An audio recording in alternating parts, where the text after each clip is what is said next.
A Catalunya hi ha més de 4.000 cooperatives que donen feina a gairebé 40.000 persones, segons dades de la Generalitat. Aquesta modalitat empresarial comprèn des del sector agrari fins a la promoció d'habitatges, passant per centres d'ensenyament o agrupacions de consumidors. Les cooperatives de treball, però, són les que tenen més pes. Un exemple és Suara, que es dedica a l'atenció a les persones, com ara gent gran o joves tutelats. Dels seus 1.400 treballadors, 600 són socis de la cooperativa. Això vol dir que hi han aportat capital i que poden decidir sobre el seu funcionament. Hi ha tota una immensa majoria de les persones que formen part d'aquesta empresa que estan molt més implicats a l'empresa perquè és la seva pròpia empresa.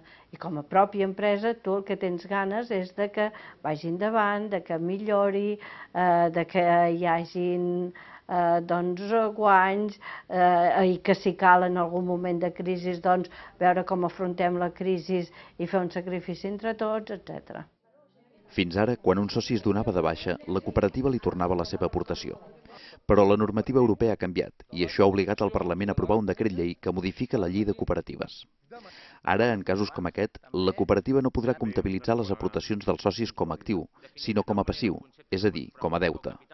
Això els pot dificultar l'accés a crèdits, ja que les garanties que poden aportar són menors. En el moment que el capital, al ser retornable, té la condició no de capital social, sinó de deute, a llarg termini això suposa una situació de molta debilitat enfront a les empreses mercantils que siguin competidors en el mateix àmbit. Suara, com moltes altres cooperatives, ha de decidir ara si segueix tornant el capital de forma incondicional o bé si n'endureix les condicions per evitar que empitjori el seu balanç. La Federació de Cooperatives de Treball considera que els reguladors europeus no han tingut en compte l'especificitat de les cooperatives, sinó que s'ha imposat la lògica de les societats mercantils. Allò que atorga confiança a les entitats financeres des de la lògica mercantil és la fixació del capital, un capital fix que és considerat fons propis. Però, des de la perspectiva de les cooperatives com d'altres societats, allò que atorga confiança i allò que atorga capacitat de donar continuïtat al projecte empresarial són altres elements. Són l'equip que el conformen, són la voluntat de continuïtat, etc. El Parlament va convalidar el decret llei el 9 de març per unanimitat, ja que es tracta d'una normativa de caràcter tècnic. Aquesta llibertat d'escollir de les cooperatives és una forma més de flexibilització per a les societats cooperatives i, per tant, un altre instrument al servei d'aquestes societats perquè aquestes siguin més competitives i tinguin més oportunitats. I així ho ha entès també el sector cooperatiu, que ha donat ple suport a aquesta modificació de la llei. És una fórmula assumible, però que no és del tot satisfactòria per a les cooperatives, conscients, de tota manera, que ve condicionat per aquestes normes internacionals, tot i que no permet un dels principis cooperatius, que és el reemborsament del capital un cop el soci deixa la cooperativa.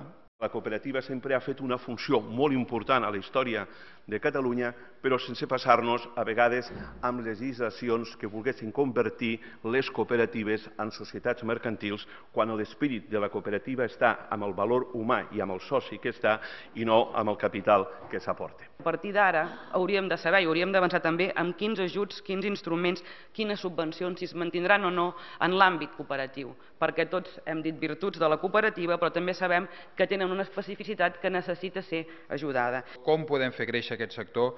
Com podem desenvolupar-lo? Com ens pot ajudar a recuperar empreses que estan en crisi del sector mercantil amb un valor afegit, que és el compromís dels treballadors a reflotar aquestes empreses, el coneixement que adquireixen aquests treballadors en la gestió i en el compromís de la pròpia empresa.